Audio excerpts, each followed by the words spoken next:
बच्चों, आज के इस वीडियो में आपका बहुत बहुत स्वागत है। पाठ 17 की पुनरावृत्ति करा रही हूँ। पाठ का नाम है वीर कुंवर सिंह। लेखक ने प्रस्तुत जीवनी में 1857 के वीर योद्धा कुंवर सिंह के व्यक्तित्व का परिचय कराया है। उन्होंने स्वतंत्रता संग्राम में काफ़ी योगदान दिया है। उन्होंने 1857 के सशस्त्र विद्रोह में अंग्रेजों की जड़ों को हिला दिया था। वीर कुंवर सिंह ने ब्रिटिश हुकूमत के साथ लोहा तो लिया ही, उन्होंने अनेक सामाजिक कार्य भी किए थे जिससे उनका नाम इतिहास में प्रसिद्ध हुआ। तो अब मैं इस पाठ को आपको समझाने चल रही हूँ। आपने सुभद्रा कुमारी चौहान की कविता झांसी की रानी पढ़ी होगी। इस कविता में ठाकुर कुंवर सिंह का नाम भी आया है। आपको कविता की पंक्तियां याद आ रही होंगी। एक बार फिर से इन पंक्तियों को याद करिए। मैं दोहरा दूं उन पंक्तियों को। इस स्वतंत्रता महायज्ञ में कई वीरवर आए काम। इस स्वतंत्रता महायज्ञ में कई वीरवर आए काम। नाना धुंधु पंत तातिया चतुर अजी मुल्ला सरनाम। अहमद शाह मौलवी ठाकुर कुंवर सिंह सैनिक अभिराम। भारत के इतिहास गगन में अमर रहेंगे जिनके नाम। तो इसमें भी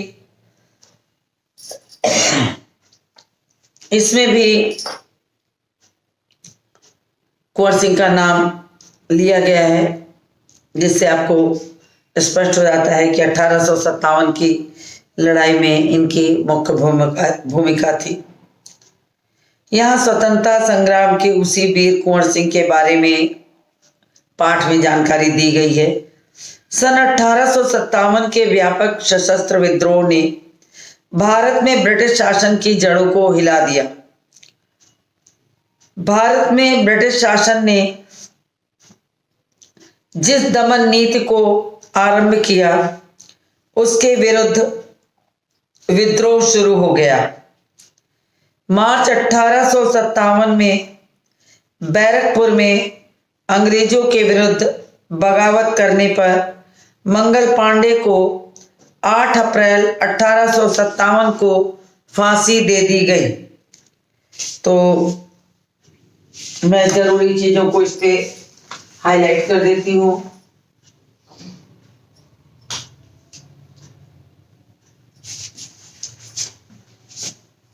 वीर कुंवर सिंह का नाम 1857 की लड़ाई के लिए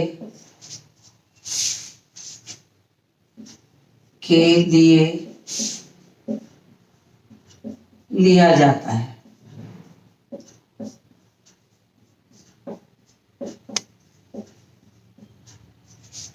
फिर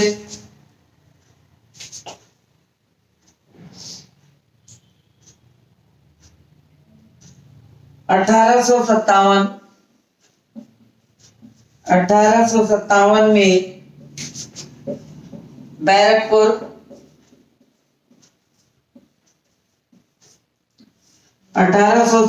में बैरकपुर में अंग्रेजों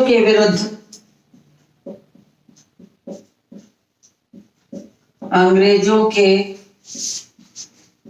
विरुद्ध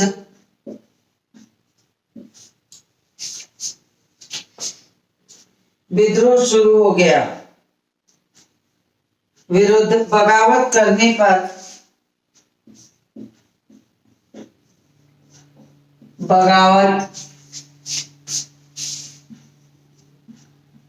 करने पर 8 अप्रैल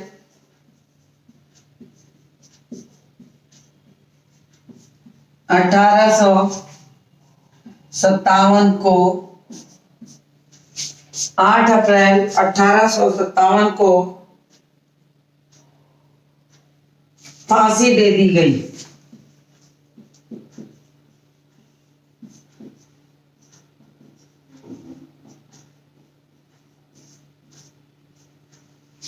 ये कुछ हाईलाइट वाली चीजें हैं।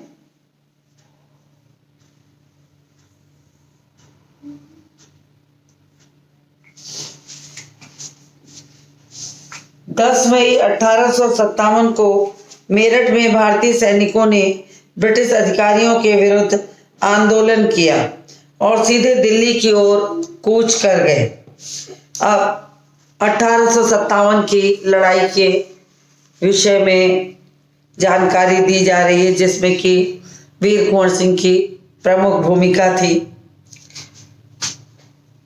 भारत के ब्रिटिश शासन ने जिस दमन नीति को आरंभ किया उसका सबसे पहले विद्रोह करने में वीर कुंवर सिंह का नाम लिया जाता है और 1857 में बैरकपुर में अंग्रेजों के विरुद्ध बगावत करने पर मंगल पांडे को 8 अप्रैल 1857 को फांसी दे दी गई। 10 मई 1857 को मेरठ में भारतीय सैनिकों ने ब्रिटिश अधिकारियों के विरुद्ध आंदोलन किया और सीधे दिल्ली कूच किया। दिल्ली में तैनात सैनिकों के साथ मिलकर 11 मई को उन्होंने दिल्ली पर कब्जा कर लिया। तो 11 मई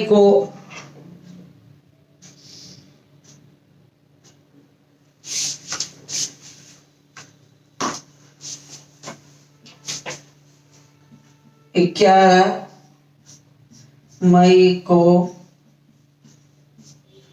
दिल्ली में कब्जा कर लिया।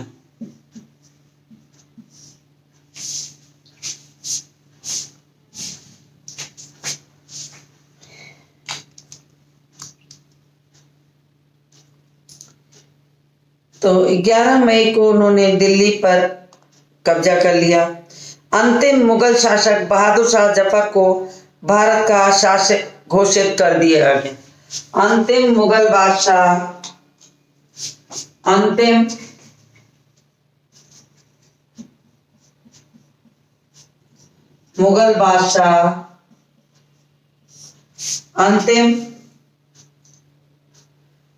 शासक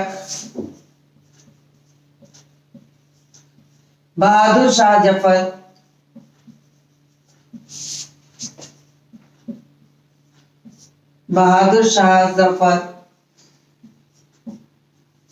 को भारत का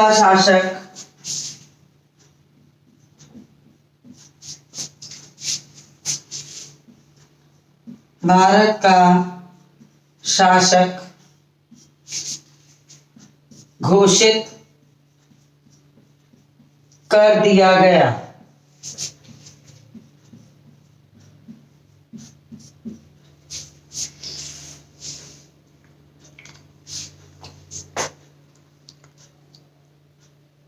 यह विद्रोह जंगल की आग की भांति दूर दूर तक फैल गई। कई महीनों तक उत्तरी और मध्य भारत के विस्तृत भूभाग पर विद्रोहियों का कब्जा रहा। अब कहानी आगे बढ़ती है। दिल्ली के अतिरिक्त जहां अत्यधिक भीषण युद्ध हुआ वे केंद्र थे कानपुर, लखनऊ, बरेली, बुंदेलखंड, आरा। तो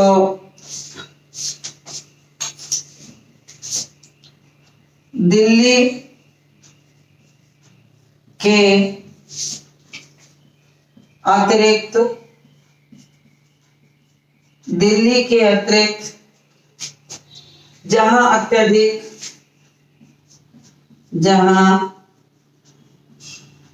अत्यधिक भीषण युद्ध हुआ,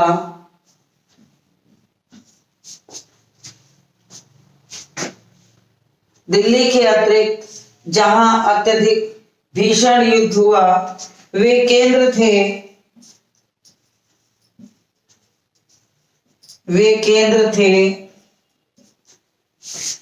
कानपुर,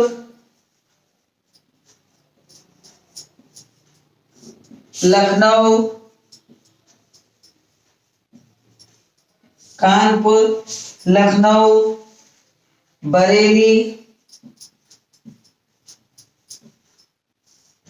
बुंदेलखंड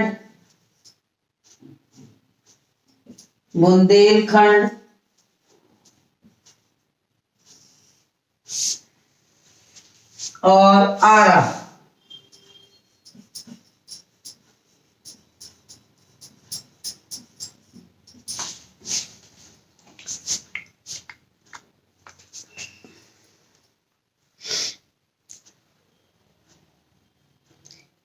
इसके साथ ही देश के अन्य कई भागों में भी स्थानीय विद्रोह शुरू हो गया। यानी इन क्षेत्रों में तो विद्रोह की आग भड़क ही गई थी। अब इसके बाद जो छोटे छोटे स्थानीय क्षेत्र थे उनमें भी विद्रोह की आग फैल गई थी।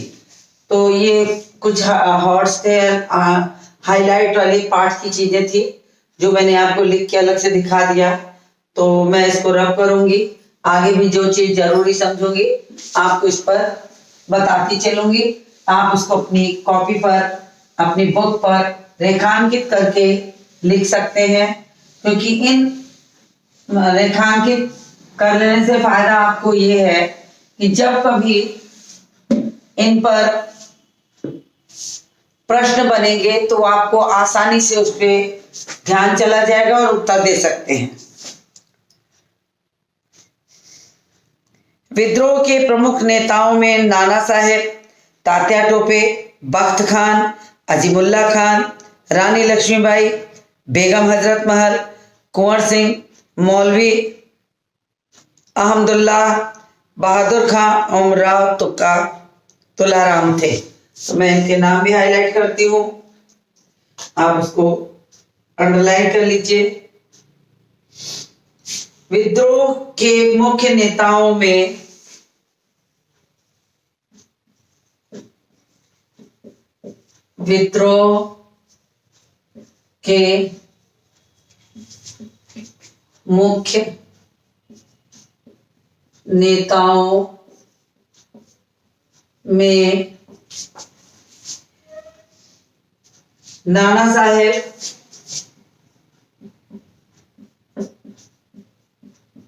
नाना साहेब,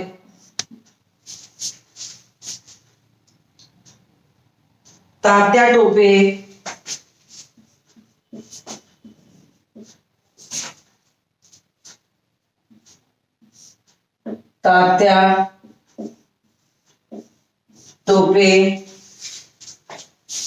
बख्त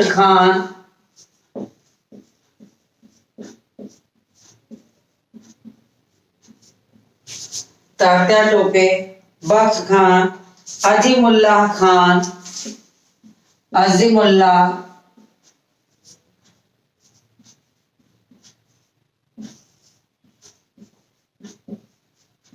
अजीमुल्ला खान,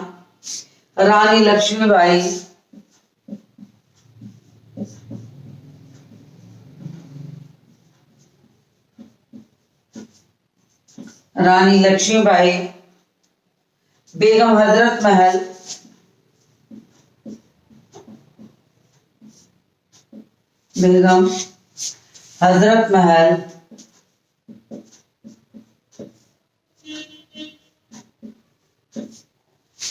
रानी लक्ष्मीबाई, बेगम हजरत महल, कुंवर सिंह,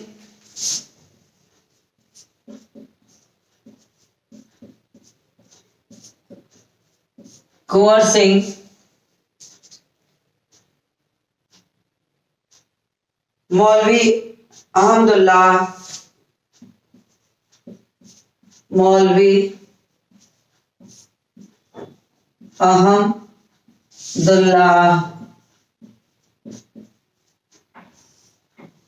मौलवी अहमदुल्लाह बहादुर खान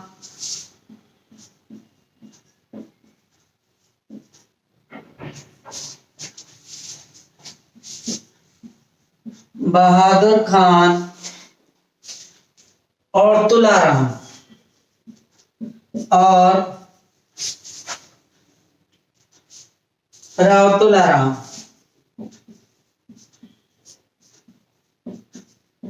मुख्य थे।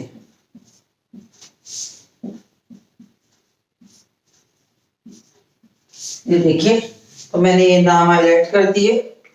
आप इनको रेखांकित कर सकते हैं अपनी बुक में। 1857 का आंदोलन स्वतंत्रता प्राप्ति की दिशा में एक दृढ़ कदम था। आगे चलकर जिस राष्ट्रीय एकता और आंदोलन की नींव पड़ी, उसकी आधार भूमि को निर्मित करने का काम 1857 के आंदोलन ने किया। अब इन्होंने बताया कि 1857 में ही अंग्रेजों को भारत छोड़ने के लिए जो पहला कदम उठाकर जब लोगों ने ये अनुभव किया कि ये अंग्रेज जो व्यापार की नियति से भारत आए थे, वे किस तरह से धीरे धीरे भारत पर कब्जा करते चले जा रहे थे। एक एक प्रदेश, एक एक स्थान को धीरे धीरे उन्होंने कब्जे में ले लिया। तो आग भड़क उठी थी कि अब भारत को अंग्रेजों से मुक्त कराना है। तो उसकी चिंगारी जो थी 1857 में ही भड़क उठी थी। तो राष्ट्रीय एकता की नींव, आंदोलन की नींव 1857 में पड़ गई थी। उसकी आधार भूमि को निर्मित करने का काम भी 1857 के आंदोलन में ही किया गया। भारत में सांप्रदायिक सद्भाव को बढ़ाने की दिशा में भी इसका विशेष महत्व है कि इस स्वतंत्रता आंदोलन में सभी लोग, सभी जाति बिरादरी के लोग भी इसमें शामिल थे। तो सांप्रदायिकता सद्भाव का जो सुंदर स्वरूप था इस 1857 की लड़ाई में देखने को मिलता है कि अंग्रेजों का मुकाबला करने के लिए यहाँ पर प्रत्येक भारतीय जो बड़े परिश्रम के साथ देश को आजाद करने के लिए इस आंदोलन में कूद पड़े थे, उनके नाम मैंने बोर्ड पर लिख दिए हैं। अब 1857 के आंदोलन में वीर कुंवर सिंह का नाम कई दृष्टियों से उल्लेखनीय है। कुंवर सिंह जैसे वयोवृद्ध व्यक्ति ने ब्रिटिश शासन के खिलाफ बहादुरी से सामना किया, बहादुरी से युद्ध किया। तो ये माना जाता है कि जिस समय 1857 की लड़ाई में कुंवर सिंह ने बढ़ चढ़ के हिस्सा लिया, तब वो बहुत युवा नहीं थे। वयोवृद्ध उनके नाम के आगे जुड़ा हुआ है, अर्थात बहुत युवा नहीं थे। लेकिन उनके अंदर का जो जोश था, जो ताकत थी, तमाम युवाओं से ज्यादा थी। इसीलिए उन्होंने तमाम योजनाएं बनाकर योजनाबद्ध तरीके से अंग्रेजों का मुकाबला करने के लिए स्वयं को और छोटी छोटी टुकड़ियों को तैयार कर लिया था। वीर कुंवर सिंह के बचपन के बारे में बहुत अधिक जानकारी नहीं मिलती। कहा जाता है कुंवर सिंह का जन्म, अब मैं थोड़ा सा और इसके साथ साथ लिखूंगी जो आपका एक तरीके से कुंवर सिंह की विशेष जानकारी। मंथरा बार बार कैकेयी को समझा रही है कि तुम्हारे साथ धोखा हुआ है, तुम्हारे साथ षड्यंत्र हुआ है, तुम राजा दशरथ की बात को समझने की कोशिश करो, भरत यहाँ नहीं है। बहुत कुछ वो समझाने की कोशिश करती है। और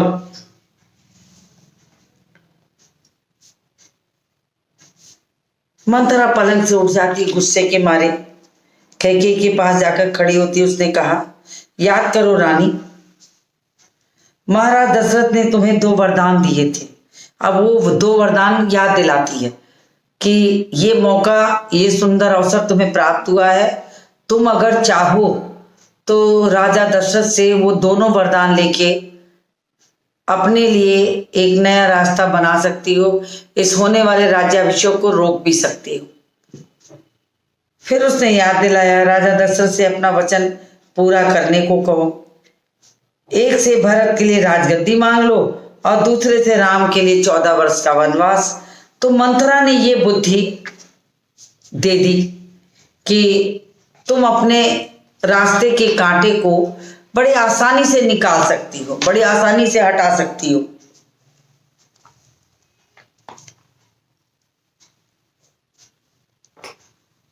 कैकेयी का चेहरा तमतमाया हुआ था।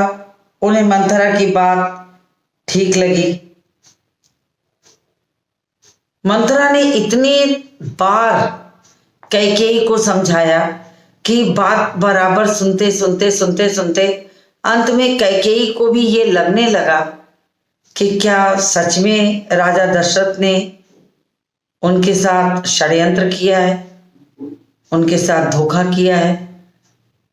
तो वो कैकेयी की बात मान लेती है और मंथरा ने उन्हें समझा दिया कि मौका अच्छा है, तुम राजा दशरथ से अपने 2 वरदान मांग लो।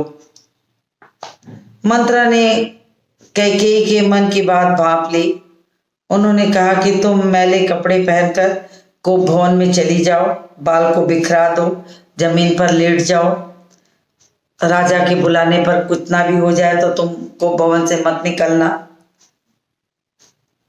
जब महाराज दशरथ आए तो उनकी ओर देखना भी मत, उनसे बात भी मत करना। तुम उनकी प्रिय रानी हो और तुम्हारा दुख वो देख पाएंगे नहीं। फिर तुम उन्हें याद दिलाना दोनों वचन की। जब तुम उन्हें दोनों वचनों की याद दिलाओगी तो वो कहेंगे कि मैं ऐसा ही करूंगा। तो महाराज दशरथ के षड्यंत्र सफल नहीं होने दूंगी। अब उसने कैकेयी ने इस बात को स्वीकार कर लिया कि ठीक है, अब मैं बिल्कुल यही करूंगी। वो तैयारी कर लेते हैं कोप भवन में जाने की और इधर राम के राज्याभिषेक की तैयारी चल रही है। मंथरा का लक्ष्य तो अब पूरा हो गया। वो इसी फेर में थी कि कैसे वो कैकेयी को सही ढंग से समझा करके बताए और इस राज्याभिषेक को रुकवा दे। अब चलते चलते उसने रानी कैकेयी से कहा, राम के लिए 14 वर्ष से कम वनवास मत मांगना। भरत इतने समय में राजकाज संभाल लेंगे। अब मंथरा ने साथ में ये भी याद दिला दिया कि अगर तुम 14 वर्ष से कम समय के लिए राम का वनवास मांगोगी तो हो सकता है भरत को दिक्कत हो, लेकिन अगर 14 वर्ष के लिए वनवास मांगोगी तो उतने में भरत अच्छी तरह से राजकाज को संभाल लेंगे।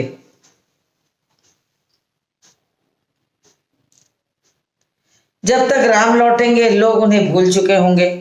अब जल्दी करो रानी, समय बहुत कम है।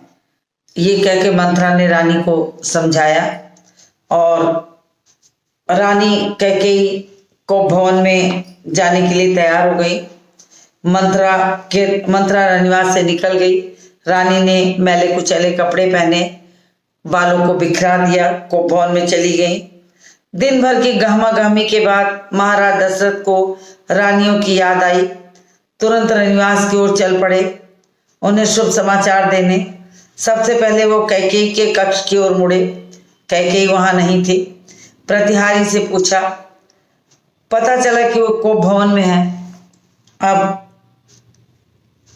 वे कैकेयी के कमरे में जाते हैं, उन्हें ढूंढते हैं, देखते हैं, नहीं मिलती। तो वहां के सैनिकों ने बताया कि कोप भवन में है। अब राजा दशरथ को चिंता हो गई, कैकेयी कोप भवन में, लेकिन क्यों? अब उनके मन में आया कि ऐसे शुभ अवसर पर इधर राम का राज्य अभिषेक हो रहा है और इधर राज्याभिषेक की तैयारी में न पहुंच करके कैकेयी कोप भवन में चली गई हैं। ऐसा आखिर क्या हो गया? इसलिए कि उन्हें अब तक सूचना नहीं मिली। अब राजा दशरथ को यह लगता है कि संभवतः उन्होंने राज्याभिषेक की सूचना देर से दी, जिसके कारण कैकेयी नाराज हो गई होंगी, जिसके कारण कैकेयी को कष्ट हुआ होगा और उस कष्ट को दिखाने के लिए वे कोप भवन में चली गई। राजा दशरथ ने यहां तक की ही बात सोच पाई थी। फिर उन्हें लगता है कि वो कैकेयी को मना लेंगे। अगर ये बात है तो कैकेयी को मना लेंगे, लेकिन कैकेयी जिस उद्देश्य से कोप भवन में गई थी उसकी तो कल्पना मात्र भी राजा दशरथ के मन में नहीं थी। दशरथ कोप भवन का दृश्य देखकर हैरान हो गए। उन्हें कुछ समझ में नहीं आया। कैकेयी जमीन पर लेटी हुई, बाल बिखरे हुए, गहने कक्ष में बिखरे पड़े थे, कपड़े मैले कुचैले। अब उनकी दशा देख के, उनकी जब दशा देखे तो राजा दशरथ बड़े चिंतित हो गए। उन्हें लगा कि मामला तो कुछ गड़बड़ है यहाँ। अब उनकी हिम्मत ही नहीं हो रही थी कैकेयी को कैसे समझाए, और कैकेयी उसी तरह मुंह घुमाए, बाल बिखराए कोप भवन में पड़ी थी। लेकिन जब ऐसी दशा देखी तो राजा दशरथ ने कहा, तुम्हें क्या दुख है, क्या हुआ है, मुझे बताओ। अस्वस्थ हो? राज वैद्य को बुला दूं? दशरथ ने कई सवाल पूछे, लेकिन कैकेयी ने कोई उत्तर नहीं दिया।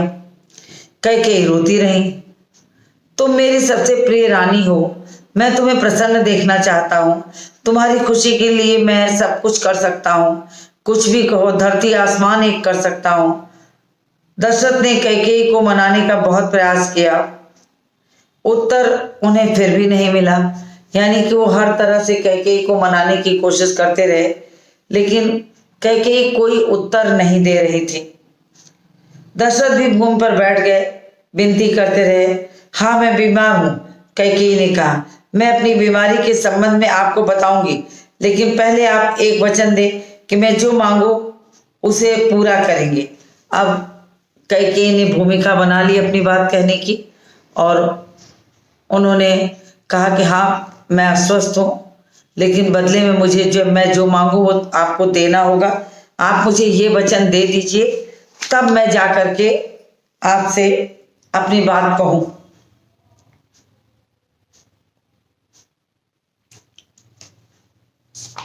फिर उन्होंने, राजा ने तत्काल हाँ कर दी, हामी भर दी।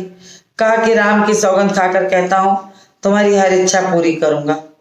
महाराज दशरथ ने राम की सौगंध ली तो कैकेयी उठकर बैठ गई।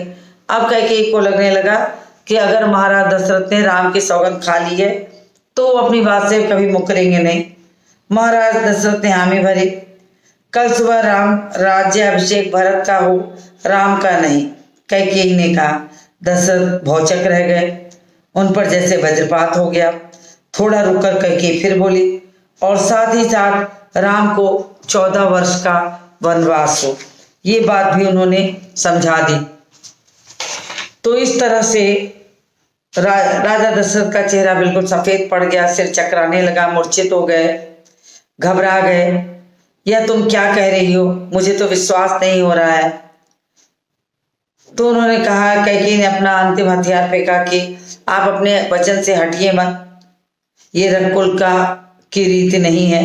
आप जैसे भी हो, आपको आपने वचन दिया है, आप इसे पूरा करें, नहीं तो मैं विष पीकर मर जाऊंगी, यह कलंक आपके माथे पर लगेगा।